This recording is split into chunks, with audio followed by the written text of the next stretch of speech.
RJD और कांग्रेस के बीच जो गठबंधन में सीट शेयरिंग को लेकर क्या सहमति है, डिसीजन हो चुका है?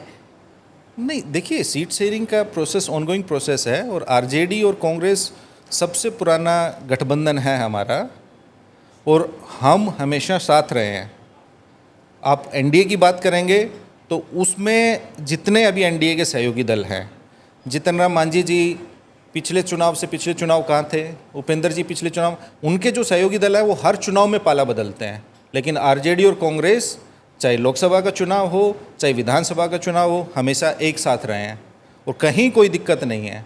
और सीट शेयरिंग की बात है, वो तो मैं यही कहना चाहूँगा कि अभी अंडों में से चूजे अभी नहीं गिनने चाहिए, वो तो पता चल जाएगा। जीत जाते हैं तो मुख्यमंत्री जो है तेजस्वी ही बनेंगे। देखिए, 2020 में महागठबंधन का चेहरा तेजस्वी जी थे। नेता प्रतिपक्ष बिहार विधानसभा में तेजस्वी जी हैं।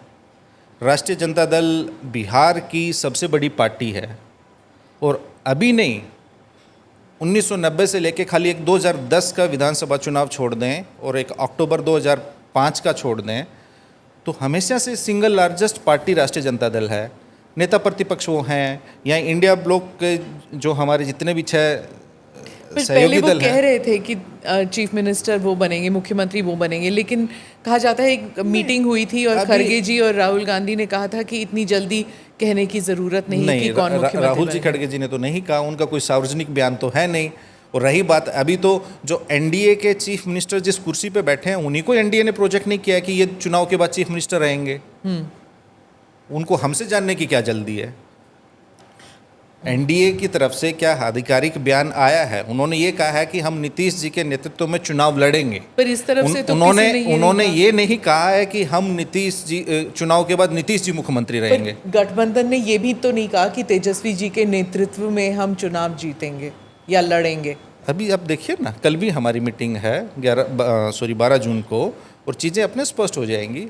कुछ चीज़ें ऐसी रणनीतिक चीज़ें होती हैं जो नहीं सार्वजनिक की जाती। कितनी सीटों की उम्मीद है आपकी? मैंने कहा ना कि अंडे में से चूजे निकलेंगे तो सबको गिन ही लेंगे कि कितने हैं इसमें।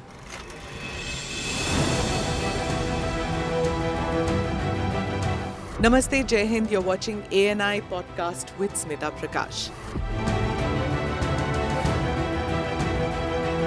अगर हम उसको मस्जिद कहेंगे तो फिर विवाद होगा।